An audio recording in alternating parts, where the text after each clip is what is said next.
Hello everyone, welcome to missile classes. Student, आज आप लोगों ने बहुत ही अच्छी तरह से हिंदी इलेक्टिव का क्वेश्चन पेपर देखे हैं और आज मैं आप लोगों को बताने वाला हूं कि आप लोग कितना क्वेश्चन जो है ना सही करके आए हैं। एक एक क्वेश्चन को जिसमें आज इस वीडियो के माध्यम से समझेंगे। बहुत ही इंपॉर्टेंट सेशन है क्योंकि आप लोगों का जो एग्जाम होगी ना वो इसी पैटर्न पर लिए जाएंगे।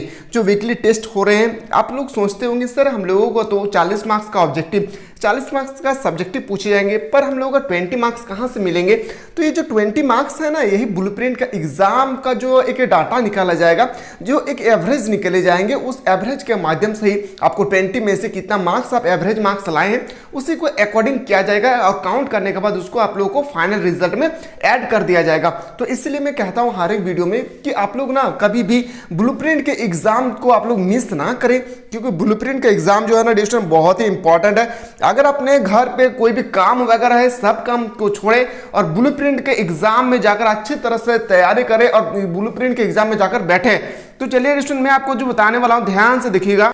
दोस्तों, आज आप लोगों ने 2 पेपर का एग्जाम देकर निकले, यस या नो। तो आप लोग सबसे पहले हिंदी इलेक्टिव का मैं आंसर की बता रहा हूं, उसके बाद अगर आप लोग क्वेश्चन का डिमांड हुआ कि सर हम लोगों को इंग्लिश स्कोर के बारे में भी आप लोग बताइए, तो जल्दी से आप लोग कमेंट सेक्शन में कमेंट करें। मैं इंग्लिश स्कोर में भी किस तरह से आपके पेपर में क्वेश्चन छपने वाले हैं या आप लोग जो एग्जाम देकर निकले हैं उसमें किस प्रकार से क्वेश्चन आपके आंसर की बनेंगे, सभी प्रकार के एडिशन में आप लोगों के सामने अगला वीडियो में प्रस्तुत करने की कोशिश करूंगा। उसके लिए आप लोगों को कुछ नहीं करना, एक कॉमेंट सेक्शन में कॉमेंट करना कि सर हम लोगों को इंग्लिश स्कोर का भी इंपॉर्टेंट क्वेश्चन चाहिए या तो हम लोगों का इंग्लिश स्कोर का जो अभी एग्जाम देकर निकले उनका आंसर की चाहिए। तो चलिए दोस्तों, फटाफट हम लोग एक एक क्वेश्चन को बेहतरीन तरीके से देखते हैं कि कितना क्वेश्चन आप सही करके निकले हैं। पहला जो क्वेश्चन है आपसे पूछा गया, बहुत ही इंपॉर्टेंट क्वेश्चन। मैंने ये जो क्वेश्चन है ऑलरेडी मैं बता चुका हूं, जो हमारे एप्लीकेशन के माध्यम से स्टडी कर रहे हैं। बालक बच गया पाठ के लेखक कौन है? तो आपके सामने 4 ऑप्शन है, निराला जी, गुलजेरी जी, आज्ञा जी या शुक्ल जी। तो बोलेंगे हम लोग क्या? गुलेरी जी। क्या हो जाएगी? गुलेरी जी इसका बिल्कुल सही उत्तर हो जाएगा। ऑप्शन नंबर बी आपका राइट आंसर हो जाएगी। क्वेश्चन नंबर नेक्स्ट पे आते हैं। इसी प्रकार से आपके फाइनल एग्जाम में भी क्वेश्चन पूछे जाएंगे। घड़ी के पुर्जे पाठ का सार क्या है? घड़ी के जो पुर्जे हैं इसके पाठ के सार आपको बताना है क्या? तो बोलेंगे धर्म, विषय, व्याख्यान या उपदेश करने वाले विज्ञान। यानी ऑप्शन नंबर क्या हो जाएगी? ऑप्शन नंबर बिल्कुल सही उत्तर हो जाएगा, ए इज द करेक्ट आंसर हो जाएगी। सॉल्यूशन ज्यादा से ज्यादा आप लोग जब इतना सारा डिमांड के सर आंसर की चाहिए, तो मैं आंसर की आज लेकर आया हूं, तो आप लोग ना अपने दोस्तों को जरूर शेयर करें। उसने कहा था कि कहानी के रचनाकार कौन है? ये एक स्टेटमेंट है, ध्यान से देखिएगा। उसने कहा था एक कहानी है, उसमें जो लेखक है ना, उस लेखक का नाम आपको बताना है। तो कौन होगा? संजीव जी, चंद्रधर शर्मा गुलेरी, जयशंकर प्रसाद या सूर्यकांत त्रिपाठी निराला। तो बोलेंगे सर इसका जो राइट आंसर हो जाएगी वो होगा क्या? चंद्रधर शर्मा गुलेरी। यानी ऑप्शन नंबर क्या आ जाएगा? ऑप्शन नंबर आपका बिल्कुल सही उत्तर हो जाएगा, ए इज द करेक्ट आंसर हो जाएगी। अगला प्रश्न पे रुकते हैं। क्वेश्चन नंबर जो आपके सामने 4 है, 4 में पूछा गया है कि कंठ रुकता जा रहा है, आ रहा है, कल देखो। कल का इसमें किस शब्द का प्रयोग किया गया है? यानी कल जो प्रयोग किया गया इस टर्म का, इसका मीनिंगफुल आपको बताना है। तो बोलेंगे सर कल का मीनिंगफुल जो होता है वो बोलेंगे सर समय होगी। क्या होगी? समय is the option number A is the right answer हो जाएगी। टारगेट बनाइए स्टूडेंट कि इतना बेहतरीन तरीके से तैयारी करें कि 16 में से 16 मार्क्स आ जाए, है ना। चलिए क्वेश्चन नंबर 5 पे आते हैं। सरोज स्मृति नामक स्मरण गीत के रचनाकार कौन थे? आपके सामने फिर से 4 विकल्प दिए गए हैं। जयशंकर प्रसाद, सूर्यकांत त्रिपाठी निराला, सचिनंद हिरानंद, वत्स्यायन आज्ञा जी और मलिक मोहम्मद जयासी। तो बोलेंगे सर इसका जो राइट आंसर हो जाएगा ना, सूर्यकांत त्रिपाठी निराला जी। क्या होगी? सूर्यकांत त्रिपाठी निराला जी इसका बिल्कुल राइट आंसर हो जाएगा। वीडियो देखने के बाद थोड़ा सा भी अच्छा फील हो तो लाइक करना ना भूलिए, क्योंकि आप लोगों के लाइक और कमेंट के डिमांड के मुताबिक ही मैं क्वेश्चन लेकर आता हूं इंपॉर्टेंट। क्वेश्चन नंबर 6 है, सरोज स्मृति कविता है। जो सरोज स्मृति कविता है वह क्या है? काव्य है, शोक है, करुण है या ऑप्शन नंबर डी है? तो बोलेंगे सर इसका जो राइट आंसर हो जाएगी ना वह शोक वाली गीत है। शोक का मतलब होता है दुखों से भरी ये गीत है। अगला जो क्वेश्चन है, क्वेश्चन नंबर नेक्स्ट आपसे पूछा जाएगा कि सरोज का शैशव कहाँ बीता है? यानी सरोज का अपना जीवन यापन जो है ना वो कहाँ पे बीते हैं?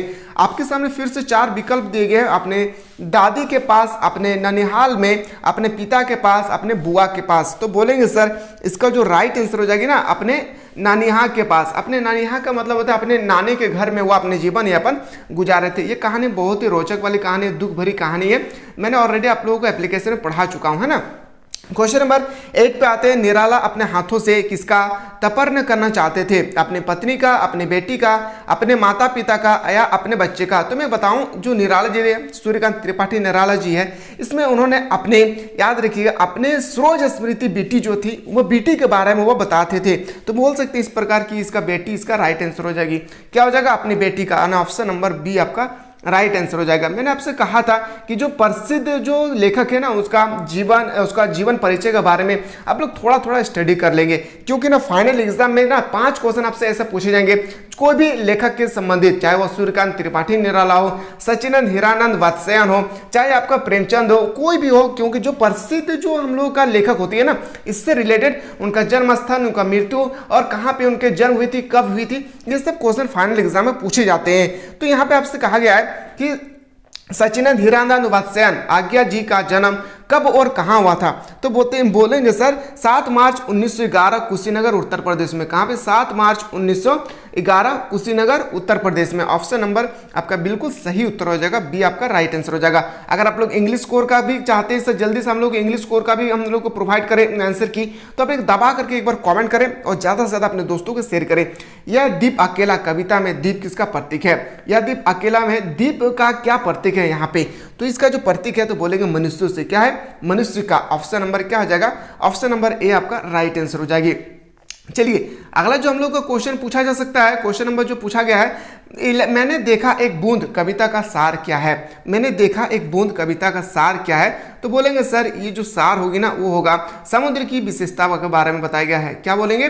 समुद्र की विशेषता के बारे में बताया गया है। Option number B. आप लोगों के पास मान के चलिए अभी 4 महीना बचा हुआ है। इन 4 महीना में किस तरह से बेहतरीन तरीके से तैयारी करना है उसके लिए एडिशन डिस्क्रिप्शन पे ऑलरेडी आप लोगों के लिए एडिशन एक मोबाइल नंबर दिए गए। उस मोबाइल नंबर के माध्यम से आप लोग हमारी टीम के साथ व्हाट्सएप के माध्यम से आप लोग कनेक्टेड हो सकते हैं और आप लोग पूछ सकते हैं सर मेरे पास अभी 3 महीना में कुछ नहीं तैयारी किया हूं, मुझे किस तरह प्रिपेयर करना चाहिए कि मैं 80 से 90% मार्क्स ला सकूं। सब कुछ वहां पे आप लोगों को बताया जाता है। क्वेश्चन नंबर नेक्स्ट पे मूव करते हैं। जो क्वेश्चन नंबर आपका सामने 12 है, लेखक संजीव का जन्म कब हुआ? मैंने बताया था अभी जस्ट कि संजीव जो है डिस्ट्रन, इनसे रिलेटेड क्वेश्चन आपसे जन्म स्थल, उनका मृत्यु डेट, उनका कहाँ जन्म हुई थी, ये पूछे जाएंगे। तो संजीव जी का जो जन्म हुई थी 6 जुलाई 1947, याद रखिए 6 जुलाई 1947, यानी आजादी के 9 दिन पहले इसकी जन्म हुई थी। अगला जो प्रश्न पे आते हैं कि 30 साल का सफरनामा किनकी रचना है? जो 30 साल की सफरनामा है ये किसकी रचना है? तो बोलेंगे संजीव जी की है। किनकी रचना है? संजीव जी की है। यानी इस तरह से हम बोल सकते हैं ऑप्शन नंबर बिल्कुल सही उत्तर हो जाएगा, ए इसका राइट आंसर हो जाएगी। अगला प्रश्न पे आते हैं। वीडियो अच्छा लगे तो लाइक करना ना भूले। निम्न में से कौन सा आरोहण के प्रमुख पात्र नहीं है? बहुत इंपॉर्टेंट। अब आरोहण के बुक के बारे में हम लोगों ने पिछला वीडियो में बहुत अच्छी तरह से डिस्कस किए थे, जो मिसाइल क्लासेस के एप्लीकेशन के माध्यम से पढ़ रहे थे, है ना। तो मैंने आप लोगों को बताया था क्या कि हमें भूप सिंह, रूप सिंह और सेला जो है, सेला क्या है? भूप सिंह की वाइफ थी, लेकिन यहाँ पे आपसे पूछा किससे संबंधित नहीं है। बहुत ही इंपॉर्टेंट क्वेश्चन पूछा गया है। तो बताएंगे सर जो अगला ऑप्शन नंबर डी है ना संजीव, ये संजीव से संबंधित नहीं है। यानी ऑप्शन नंबर जो इस तरह से हम देखा जाए ऑप्शन नंबर बी डी इसका राइट आंसर हो जाएगी। चलिए अगला जो क्वेश्चन है वो मूव करते हैं। क्वेश्चन नंबर आपके सामने पूछा जाएगा, क्या याद रखिएगा, आप ग्रामेटिकल सेक्शन से पूछे जाएंगे, ठीक है। निम्न में से कौन आरोहण के मुख्य पात्र नहीं है? अभी हम लोग जस्ट डिस्कस किए। और 2 क्वेश्चन जो है आपके ग्रामेटिकल सेक्शन से पूछे गए हैं। समाचार लेखन की सबसे उपयोगी और लोकप्रिय शैली कौन सी है? तो सीधा पिरामिड, संक्षिप्त शैली, कथा शैली या उल्टा पिरामिड? तो बोलेंगे सर इसका राइट आंसर हो जाएगा उल्टा पिरामिड। सो यहाँ पे मैंने बहुत ही बेहतरीन तरीके से आप लोगों को 16 क्वेश्चन के बारे में बहुत बेहतरीन तरीके से बताया हूँ। इसी तरह से आप लोग चाहते हैं सर हम लोगों को ब्लूप्रिंट से संबंधित एग्जाम 2024 के रिगार्डिंग जो भी इंपॉर्टेंट क्वेश्चन बनेंगे हम लोगों को प्रोवाइड करें, तो कुछ नहीं करना, आप लोग चैनल पर नए आए चैनल को सब्सक्राइब करके जरूर बेल आइकन को प्रेस करें, साथ ही साथ अपने दोस्तों को जरूर शेयर करें। पत्रकार कितने प्रकार के होते हैं? अब हम लोग सोचते हैं ना कि पत्रकार 2 तरह का होता है, एक औपचारिक होता है, एक अनौपचारिक होता है। नहीं, बिल्कुल वो आपसे नहीं कहा गया है। पत्र अगर पूछा जाए पत्र कितने प्रकार के होंगे तो 2 प्रकार का हो, एक औपचारिक एक अनौपचारिक। लेकिन यहाँ पे कहा गया पत्रकार कितने प्रकार के होते हैं? तो बोलेंगे सर पत्रकार जो होती है ना वह 3 प्रकार के होते हैं। कितने प्रकार के? तीन प्रकार के होते हैं पत्रकार। तो मैंने एडिशन यहाँ पे आप लोगों के सामने फाइनली बहुत बेहतरीन तरीके से मैं आप लोगों को बताने की कोशिश किया हूँ, आप लोगों के आंसर की या तो किस प्रकार आपके पेपर में क्वेश्चन छपने वाले हैं, बहुत ही बेहतरीन तरीके से मैं आप लोगों को प्रोवाइड करने की कोशिश किया हूँ। आशा करते हैं एडिशन वीडियो को आप लोग बहुत अच्छी तरह से देखे होंगे और अच्छी तरह से आप लोग 16 में से 16 मार्क्स को इजीली से उठा लेंगे। मैं आशा करता हूं एडिशन कि आप लोग का मैं कमेंट का वेट कर रहा हूं। अगर आप लोग चाहते हैं सर हम लोगों को इसी तरह से इंग्लिश स्कोर के बारे में भी हम लोग को वीडियो प्रोवाइड करें तो जल्दी से आप लोग कमेंट सेक्शन में कमेंट करना ना भूलें। चलिए मिलते हैं एक नया वीडियो में, तब तक स्वस्थ रहे, मस्त रहे, प्रणम व्यस्त रहे।